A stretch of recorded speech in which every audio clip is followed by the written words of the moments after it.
పరమానంద ఎవరు, ఎలా ఉండేవారు, ఎక్కడుంటారు, వాళ్ళ శిష్యులు ఎవరు, కొంచెం చెప్పవా ప్లీజ్? సరే, మనం ఈ రోజు నుండి కొన్ని పరమానందయ్య స్టోరీస్ విందాం, ఓకేనా? ఓకే. అయితే పరమానందయ్య ఒక పండితుడు అన్నట్టు.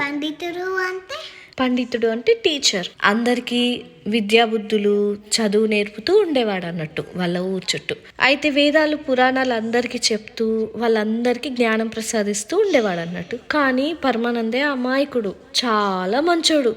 అసలు ఎవ్వరు ఏది అడిగినా చేసేవాడు అన్నట్టు. ఏదైనా సరే ఓకే అనేవాడు అన్నట్టు. ఎప్పుడు లేదు అనేవాడు కాదు. వాళ్ళ ఊర్లో ఉన్న పిల్లలకు పెద్దలకు మంచి చెడు అన్నీ చెప్తూ అక్కడే ఉండేవాడు అన్నట్టు. మరి వాళ్ళ శిష్యులు ఎవరు? శిష్యులా?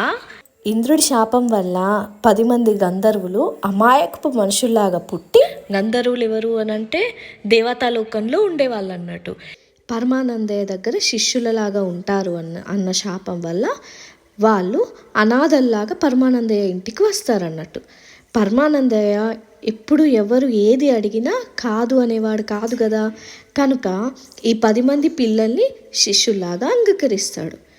నెక్స్ట్ ఎపిసోడ్ నుంచి మనము ఈ అమాయకపు చేష్టల గురించి తెలుసుకుందాం, సరేనా? కథ కంచికి పరమానందయ్య ఇంటికి.